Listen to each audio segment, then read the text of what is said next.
Hey, welcome to Graphic Policy Television, GPTV. I'm Brett. It's Wednesday, which means it's brand new comic book day. New comics are in the shelves all across the world. Digitally, physically, it's like the best day of the week because it's new comic book day. Now, DC hooked us up with one of the releases that is Mother Panic Gotham A.D. #1 for the DC's Young Animals line of comics. Yeah, so this is really interesting. So, how do I describe this? So, if you haven't been reading Mother Panic, this is basically a second volume of the series, and it basically has to deal with like kind of a more hardcore vigilante in Gotham. We find out her name's Violet Page. She was kind of part of like a Red Room-ish sort of thing, like Black Widow. She's this like rich kid that was abused and is going out and just like messing people up. Starts off as a revenge tale, and she kind of slowly learned to be a hero. This second volume picks up after Milk Wars, their event. She's thrown 10 years into the future, Batman's missing, and Gotham's very different.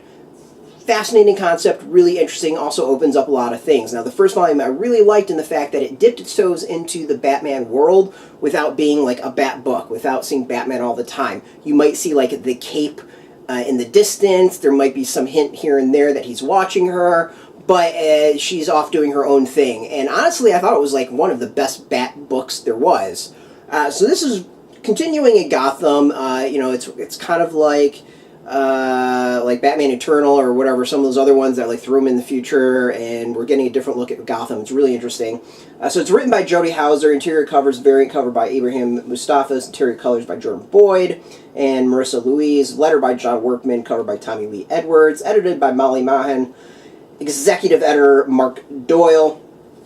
And then there is a backup story, a second story, so that's written by Jody Houser, drawn by Paulina, letters by John Workman, edit by Molly Mann.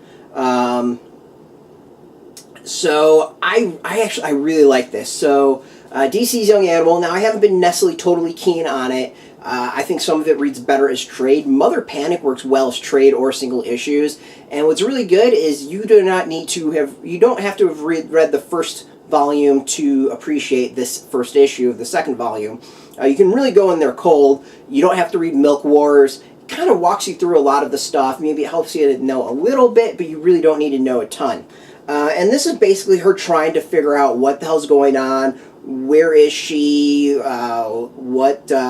basically what's happened, and go from there. It's kind of an interesting concept. We've seen it in a couple of other series and stories. Superhero gets thrown in the future, has to figure out their way and maybe make their way back. Don't know if it's going to go there, but honestly, don't really care because it's good so far.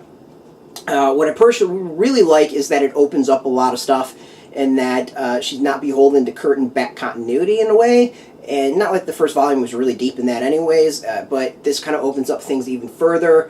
What's really nice is that there's also a lot of hints as to things that are in the Bat world. We can see on the cover Joker there. He does play into it. It's not a character we've necessarily seen in the first volume, but we know, since it's in the Bat universe, Joker's there. So, what's Joker 10 years down the road? Well, we get some hints on that. It's really kind of fascinating to see where it all goes, and I really like the first issue. It sets up a very different take on the character, a very different direction, and it's a direction I personally enjoy. As far as the art, just like the first volume, is solid. I think it's just really good art. The DC's Young Animal as a whole is great art. We can check out some stuff right there. And yeah, we're not going to show anything else. So yeah, do I recommend this? Obviously I do. You can probably tell by this recommendation and what I've been saying for like whatever couple minutes this has been, that this is one you should go pick up. If you haven't been reading the series, if you're a Bat fan especially, you should definitely go check this out. You won't be disappointed. And you probably want to go get the first volume if you haven't read it. Now, you can go get this in comic book shops today. DC's obviously hooked us up with the free copy, so, use that to determine how full of it I am as far as the review. So go support your local comic book shop. You can go get it. And if you don't know if your shop is near you, we've got a link. You put in your zip code. It'll tell you if one's near you. If there's no shop near you, well, we got some affiliate codes to hook you up. Affiliate links to hook you up. They are affiliate links, so we do get a small percentage of it. But doing that, you help support our site, so thank you. Now, I want to thank, of course, DC Comics for the copy, and thank you for watching. Now, if you're into DC's Young Animal, Batman, comic books, Violet Page, check us out every single day at graphicpolicy.com. We're on Twitter, Facebook, YouTube, Tumblr, all at Graphic Policy, keeping it nice and consistent. So until next time, keep reading those comics, and keep it geeky.